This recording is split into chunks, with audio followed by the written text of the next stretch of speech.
Welcome to Democracy Now!, democracynow.org, the War and Peace Report. I'm Amy Goodman. Russia's announced it's rejoining a deal allowing for grain shipments from Ukraine's ports. This comes just 4 days after Russia withdrew from the deal, sparking fears it could worsen the global hunger crisis. Turkish President Recep Tayyip Erdogan said the renewed deal would prioritize grain shipments to Somalia, Djibouti, Sudan, and other African nations. Russia said it rejoined the deal after Ukraine agreed not to use the sea corridor to attack Russian forces.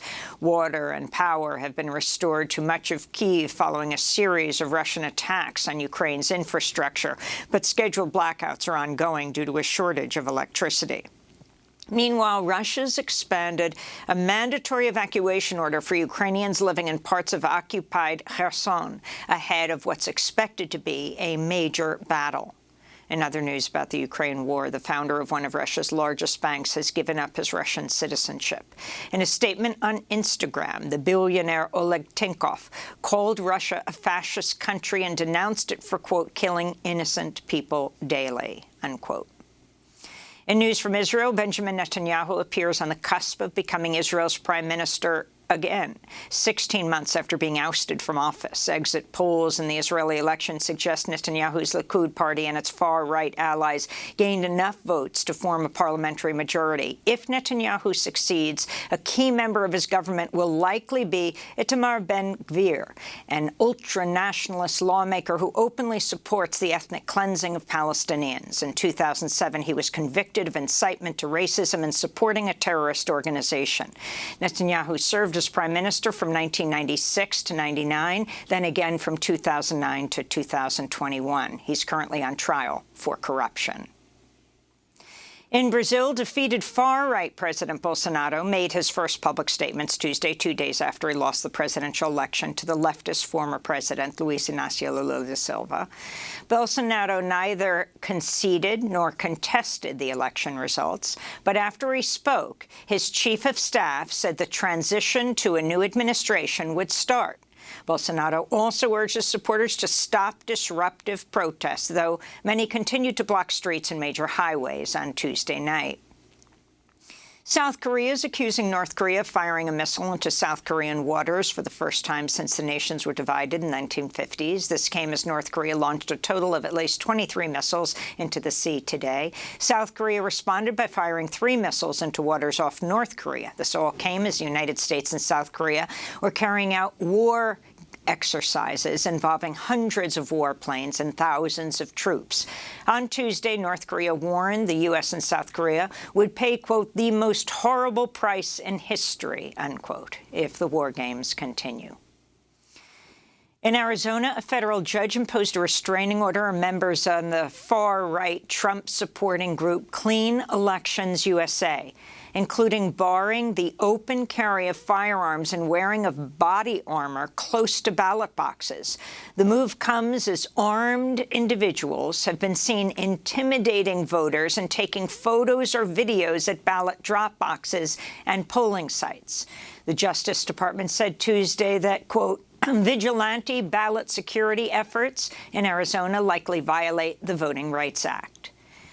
In more voting news, the Pennsylvania Supreme Court sided with Republicans Tuesday and ruled mail-in ballots without a written date on their outer envelope could not be counted. The ACLU of Pennsylvania condemned the decision, saying, quote, no one should be disenfranchised for an irrelevant technicality, unquote. Pennsylvania is home to 2 closely watched races, the Senate race between Democrat John Fetterman and Republican Mehmet Oz, and the Pennsylvania gubernatorial race between the state's Democratic Attorney General Josh Shapiro and the right-wing state Senator Doug Mastriano, a 2020 election denier who chartered buses to the insurrection January 6, 2021. In Michigan, Republican Congressmember Liz Cheney campaigned for incumbent Democratic Congressmember Elissa Slotkin on Tuesday. Cheney told the crowd she's never stumped for a Democrat before, but that, quote, we all must stand and defend the Republic, unquote. Earlier yesterday, Cheney said in an interview she supported Ohio Democrat Tim Ryan in a Senate race against Trump-supporting J.D. Vance. Cheney was largely shunned from the Republican Party after coming out against Trump voting to impeach him and taking part in the House committee investigating the January 6th insurrection. She lost her August primary against the Trump-backed Harriet Hageman.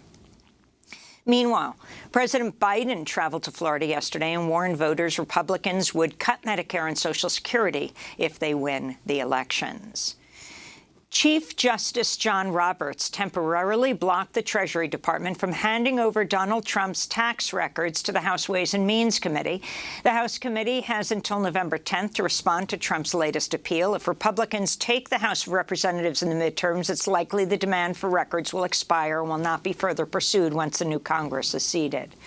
Also Tuesday, the Supreme Court refused to block a Georgia grand jury subpoena for Senator Lindsey Graham to testify about Trump's efforts to overturn the 2020 presidential elections.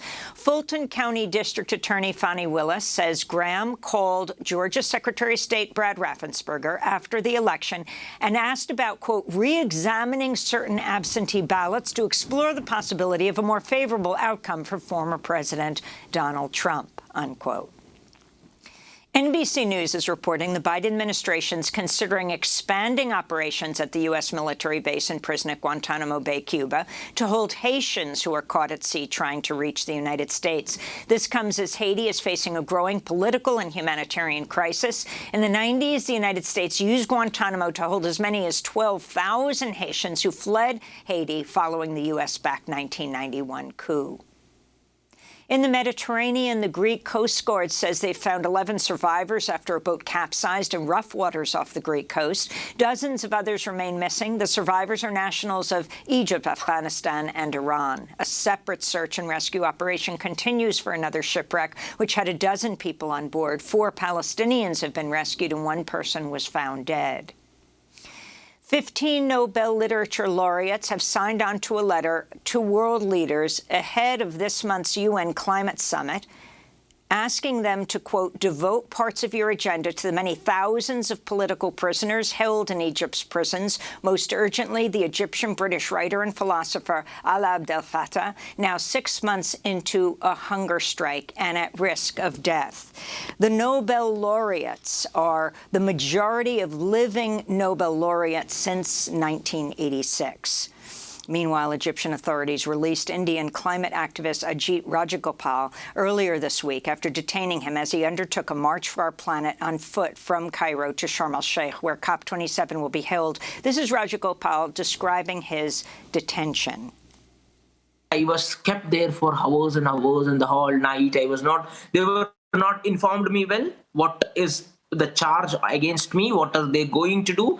How can I help them in the process? Nothing was being informed. And not even I didn't get any food from them as well, even water as well. An Egyptian human rights group says at least 67 people have been arrested over the past week, and half as part of a crackdown ahead of the climate summit. In Britain, campaigners with the group Just Stop Oil blocked the gates to Downing Street, home to the office and residence of the Prime Minister, as some glued their hands to the street during an act of civil disobedience Tuesday. A day earlier, activists sprayed orange paint onto 4 buildings in central London: the Bank of England, the Home Office, the MI5 Domestic Intelligence Agency, and the headquarters of News Corp. The protests capped a month of action aimed at disrupting daily life to demand immediate action on the climate crisis. Criminal inaction on the climate crisis. The UN say you need to act. The IPCC say you need to act. The IMF, the World Bank, all say you need to act. And yet the government does nothing. What does it do? It issues new fossil fuel licenses. It says we need to drain every last drop of oil out of the North Sea. Back in the U.S., in Houston, Texas, 28-year-old rapper Takeoff was killed early Tuesday in a shooting outside of a bowling alley. His record label said he was the victim of a stray bullet. Takeoff, born Kirchnick Cariball, was one-third of Atlanta-based supergroup Migos, known for such hits as Versace and Bad and Bougie. There have been over 370 homicides in Houston in 2022. Early data suggest over 80% of these involve guns. In labor news, workers at a Starbucks Amazon Go store in New York City have filed a petition for a union election with Starbucks Workers United. Employees say they work 2 jobs but only get paid for 1 since they're both acting as barista for Starbucks and also stocking shelves and tracking inventory for Amazon's convenience store. Meanwhile, unionized workers at the Starbucks Roastery in New York City are in the 2nd week of a strike over unsafe and unsanitary working conditions, including a bedbug infestation and mold in the ice machines. In related news, the National Labor Relations Board says Starbucks broke the law when it closed an Ithaca store in upstate New York as retaliation against unionizing workers. The NLRB says Starbucks should reopen the store and compensate workers for lost wages. And in Tulsa, Oklahoma, investigators searching for victims of the 1921 Greenwood Massacre have discovered another 17 bodies buried in a mass grave in a local cemetery. It's believed 300 African Americans were killed and 1,000 injured when a white mob descended upon and destroyed the black neighborhood known as Black Wall Street. None of the white supremacists were ever arrested in connection with the 1921 violence, which included aerial bombardment with dynamite and incendiaries on the 35-block community. And those are some of the headlines. This is Democracy Now!, democracynow.org, the War and Peace Report.